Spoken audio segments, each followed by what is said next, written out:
little tape recorder has been a big benefit to us in passing some of the time away on our transit out to the moon.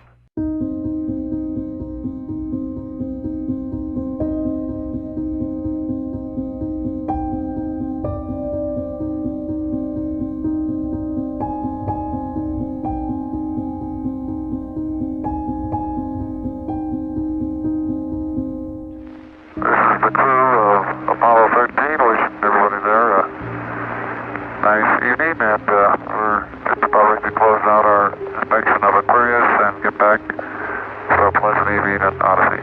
Good night. It was plagued by bad omens and bad luck from the very beginning. 13, we've got one more item for you when you get a chance. We'd like it to stir up your cryo tanks. It never really converged to the point where you felt you really had total control of what was going on. Okay, stand by. About the time you'd turn the corner, something new'd show up. Okay, we've had a problem here. By the time we came on duty, we were well aware that we had a big problem on our hands. Can say again, please? It was life-threatening. Houston, we've had a problem. It was not about landing on the moon in the right place. It was about survival. Main beam, most wonderful. Stand by, 13, we're looking at it.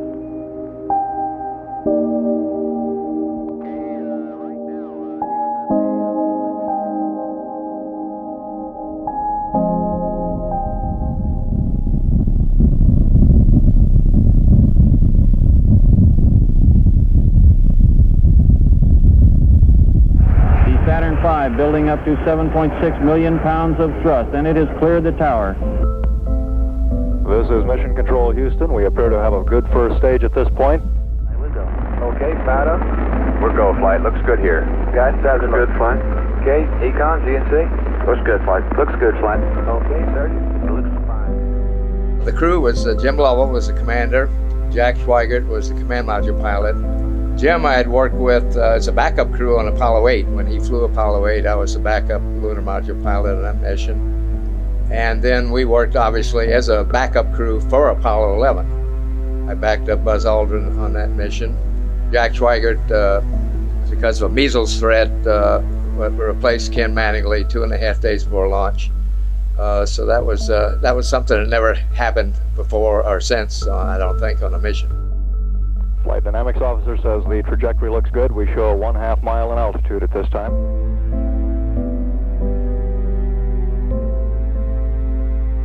We had 4 teams in mission control. We did this from a standpoint of easing the shifting schedule, being able to train for very specialized events during the course of the mission.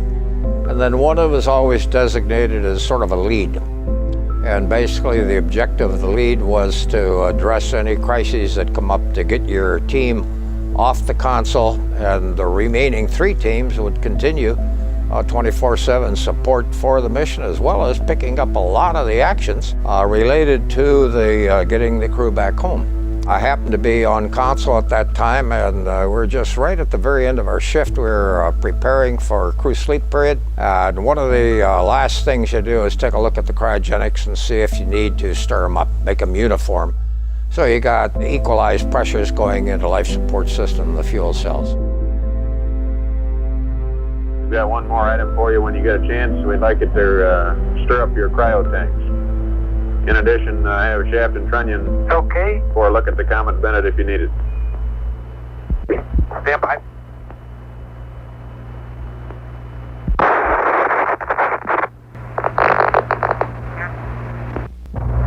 Hey, Houston, we've had a problem here.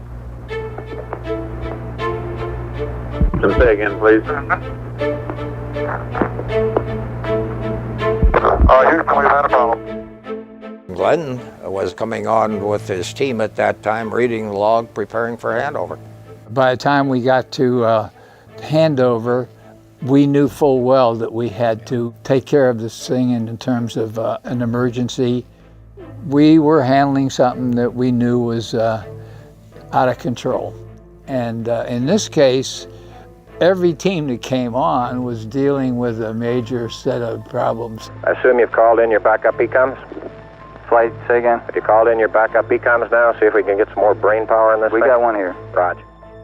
We had this loud bang, which kind of reverberated with a little echo, because the vehicles we're in were metal vehicles, and it was kind of like you're in a big barrel and they hit on the side with a sledgehammer kind of sound. In the tunnel area, some of the metal was actually crinkling, kind of like you take a Coke can and squeeze it, a little crinkling. So the two vehicles were moving not together, but a little asymmetric, I think, in roll, and that was causing that stress in the tunnel area. I went down into the command module and saw that we had lost 2 of our 3 fuel cells, that they develop oxygen. I then looked out the window and saw escaping at a high rate of speed a gaseous oxygen, and it turned out that that oxygen that I was examining was from the second tank, because the explosion occurred on the damaged tank, but that also ruptured the second tank. The first tank just blew the entire side of the spacecraft off. Here is a bulletin from ABC News. The Apollo 13 spacecraft has had a serious power supply malfunction that could cause the lunar landing mission to be terminated early. At the moment, the astronauts are continuing to try to isolate their trouble. The late report says the spacecraft now is operating on battery power alone. All unnecessary equipment is being turned off.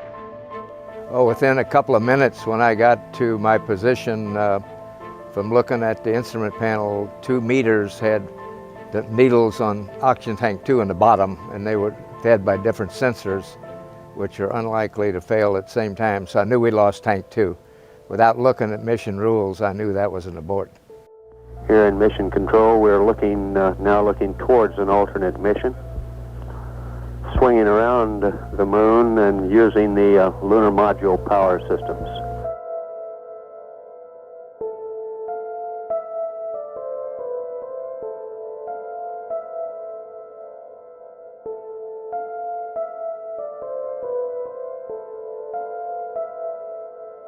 Although we spent lots and lots of time thinking through all the mission rules, when it really happens, like in this case, we didn't have to open any books to tell us what we had to deal with. Tell me you from Flight. Go ahead, Flight. I want you to get some guys figuring out minimum power in the LEM to sustain life. Since the cryo-oxygen tank blew up, it ruptured the other lines, and we lost all oxygen supply to the fuel cells and the crew module. And the crew module was dying real quickly from lack of power other than the battery, and we didn't want to use the battery because we needed that for entry. This is Apollo Control at 57 hours 46 minutes ground elapsed time. The black team of flight controllers is now on station in Mission Control Center looking at possible alternate missions, as we have an apparent serious oxygen leak in the cryogenic oxygen in the service module. And now in the process of powering down the command module. Less than 15 minutes remaining of electrical power to the CSM. The biggest things we had to do in the dying moments of the electrical system in the command module was to transfer the guidance system from the command module to the lunar module. And we only had about 15 minutes to do that, because if we didn't get the guidance system in the lunar module, that meant that we'd have to start all over again to try to get the lunar module guidance system up to speed. The scheme of going across to the lunar module, still connected with the open tunnel, the lunar module would serve as a sort of lifeboat for the crew of Apollo 13. And then we started turning on all things, the control systems. We were starting to talk out from the lunar module. And in fact, we were in the lunar module before the ground realized it, and suddenly realized that, oh, they're over there. And then, of course, what they had to say is, we're going to have to get you off the course you're in now to get you back on the free return course. And this meant that we were no longer on a path that would allow us to be swung around the moon and come back towards the landing spot on the Earth. The controllability of the spacecraft was okay as long as we had our indicators up, because we had practiced that, as I had said. But suddenly, to save power, we shut that down for a while, and we had to control it by only looking at our computer display. And I had never tried that before. I really don't know who had, and it's a very difficult task. And we spent a lot of our first part of our emergency or survival time just learning how to control the spacecraft in this mode.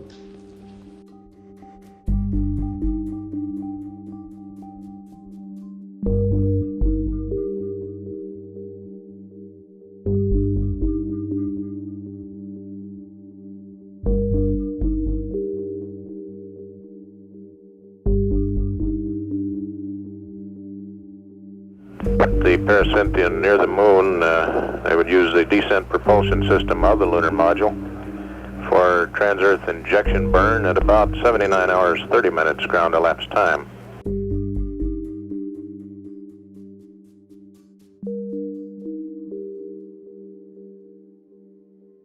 This would produce a day early entry at about 142 hours. That is a day earlier than a nominal free return entry.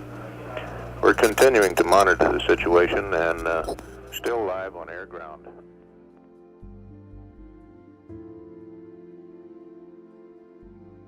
No, I think to me the loss of comm was business as usual.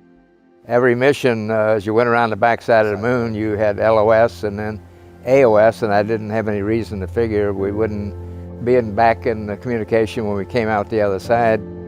I spent good part of the time with Jack Schweigert primarily. Jim wasn't that interested. He'd been to the moon and seen it. We shot a lot of pictures. We had 2 cameras out and we were shooting pictures like crazy, like tourists.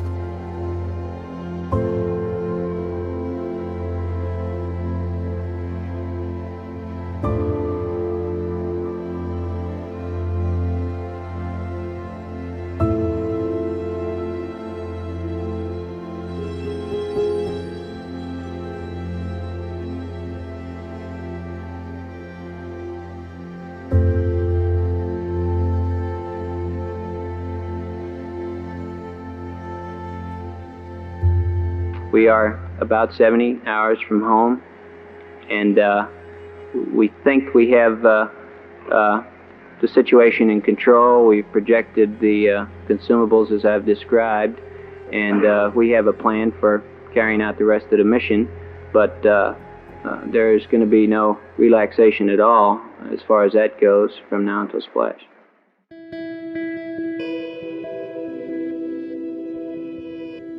Our first maneuver was to get us back on free return. The second one was to get us home early. The nominal flight time back home was 155 hours if we had done nothing else.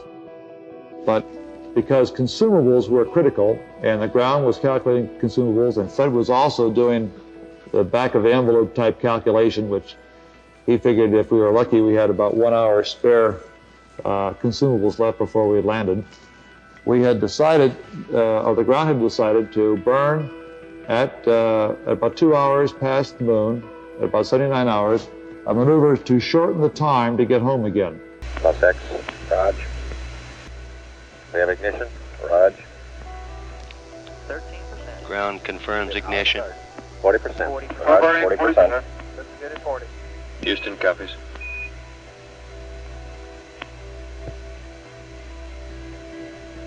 Stable control. Looks good now, Feist. Raj. Attitude looks good at this point. Roger. FTP. Roger, FTP. Still stable. After that, the ground was very much concerned with power, and we were too.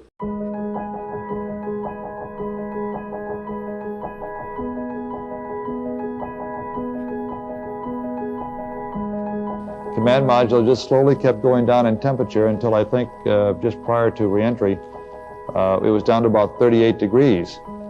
And along with that, it was a sort of a chilling coldness. The walls were perspiring, the windows were completely wet, and it wasn't too healthy. I recall that we went in there to get some hot dogs one day, and it was like reaching into the freezer for the food.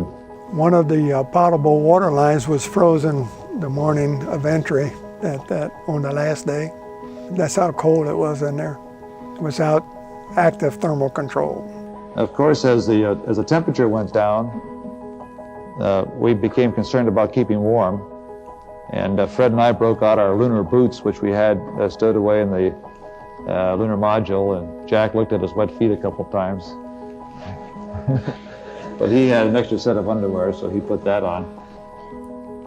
We actually had a third little sleep restraint, which Fred then put on and buttoned up and kept a little bit warm. The command module was very wet.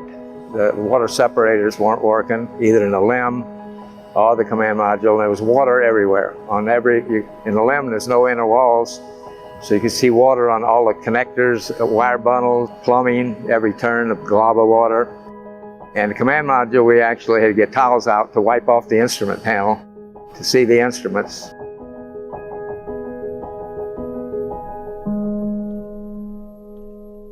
The carbon dioxide canister was filling up quite rapidly, and we had to figure out a way of using the canisters in the command module and place them in the lunar module systems. And the ground read us up a procedure in order to adapt some of the command module canisters for use in the LEM. And as they read this thing up, Jim and I constructed one of these things. At this point in time, I think the partial pressure of carbon dioxide was reading about 15 millimeters. And we constructed two of these things and put them online, and I think within an hour, the partial pressure of CO2 was down to 2/10. So these were very effective devices. About the time that we had the lithium hydroxide canisters in place running on the line, my team came in from the rest period. And trajectory team came up. Jerry Bostic was running that. Basically said, I don't know what's going on, but our trajectory's shallowing out. We had to figure out how to perform maneuver without a computer display system, and this was one procedure that they developed, I believe, for Apollo 8. The ground, after some tracking, realized that we were not on a trajectory that would get us safely back home, and that we'd have to make another maneuver. We're making the burn, and I'll give you a hack here at 2 minutes to go. By this time, the crew stations became a lot different. There are 3 people in the lunar module now, usually built for 2. This last maneuver was going to be unique because we did not have the platform powered up, so we didn't have a normal method of determining the attitude of the spacecraft in order to perform the burn. Right here, 2 minutes, we got it. On Apollo 8, some time ago, we were concerned with perhaps losing a platform on the return voyage home, and since no one had ever made a lunar trip before, we were looking at sort of way out ways of determining how we could make these corrections home.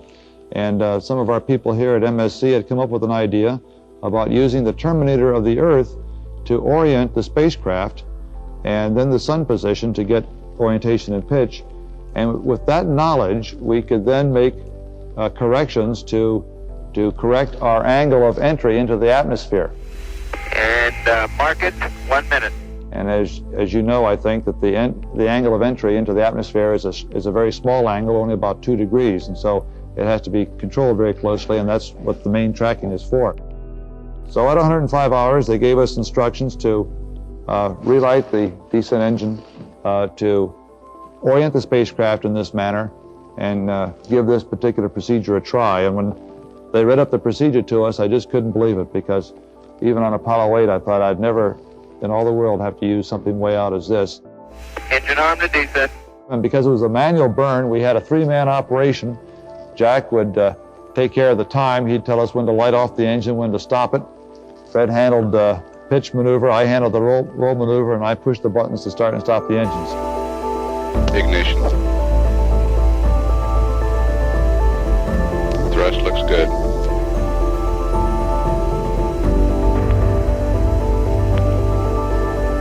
Shut down. 470. Okay, looks good. Nice work. Let's hope it was.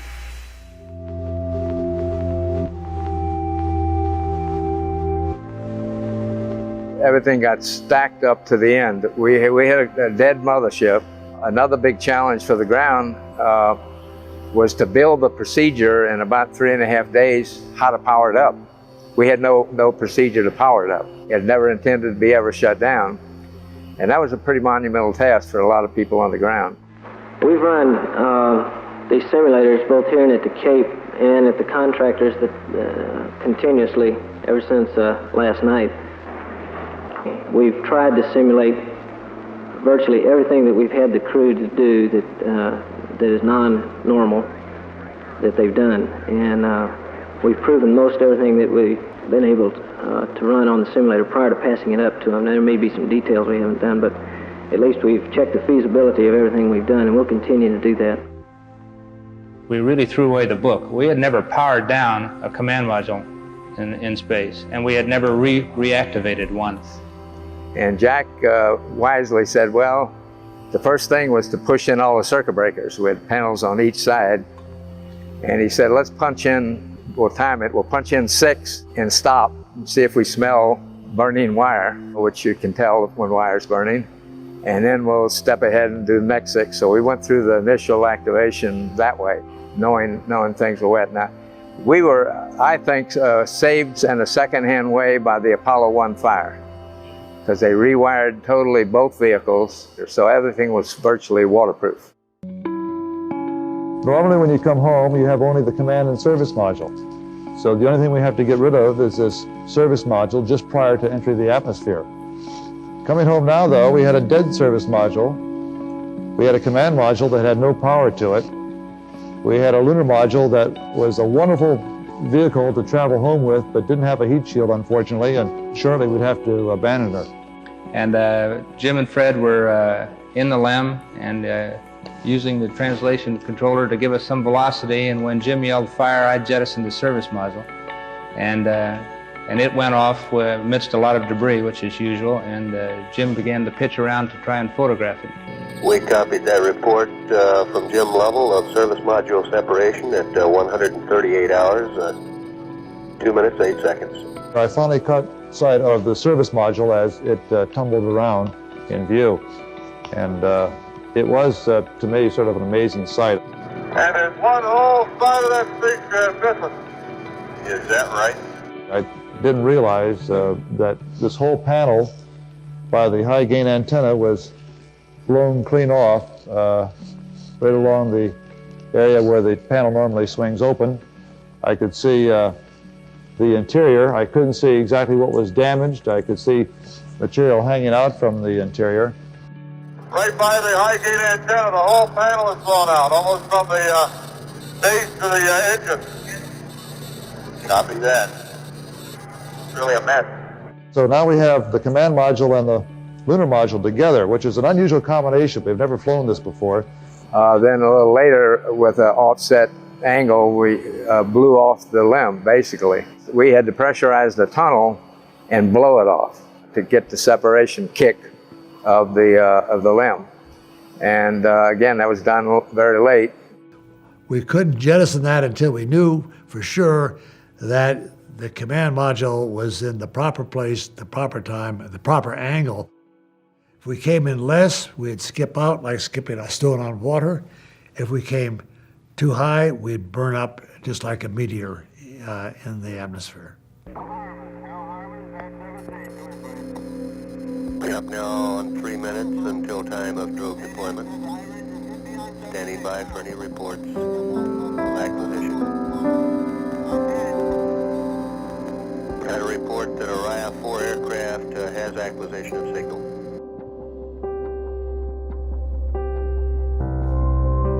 Odyssey, Houston, standing by, over.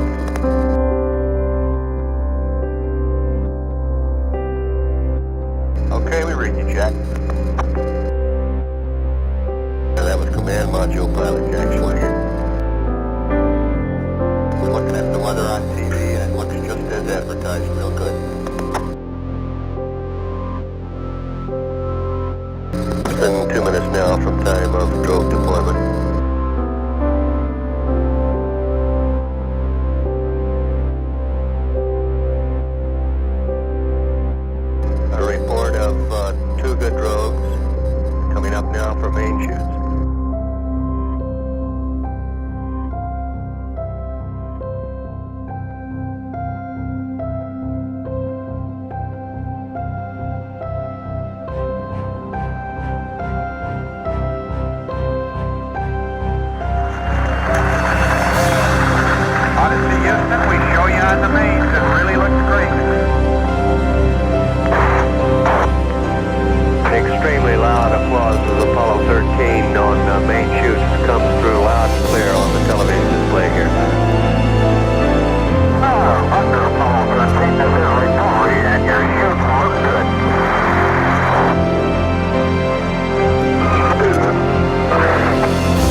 I recall, Captain, that when I spoke to you on the phone, you said that you regretted that you were unable to complete your mission. I hereby declare that this was a successful mission. From the start, the exploration of space has been hazardous adventure. The voyage of Apollo 13 dramatized its risks.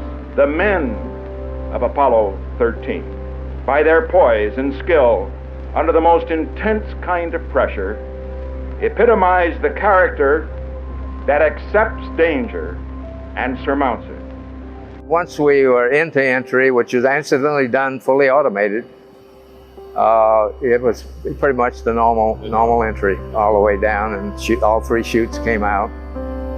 And kind of miraculously, since we had abused the vehicle, the mothership, by freezing it for 4 days, the water tanks were frozen when they recovered it on board the ship.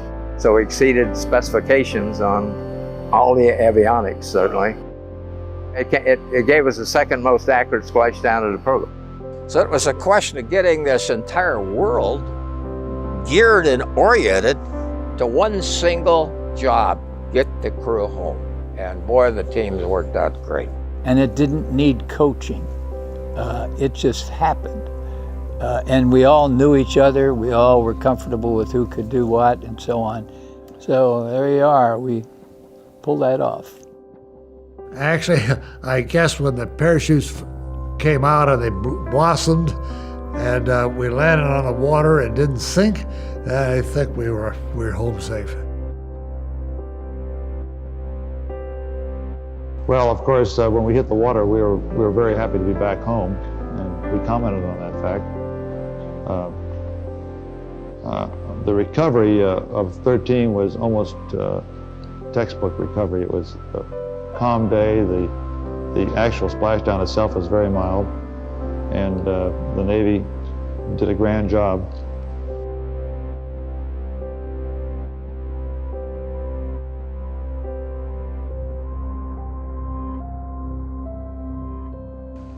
If anything, has increased my confidence in the ability of this nation's space program to take an unusual situation and react to it and come out with a successful conclusion. I consider recovery of the crew a successful conclusion. But I have nothing but the utmost admiration for the people on the ground who work tireless hours to get us back.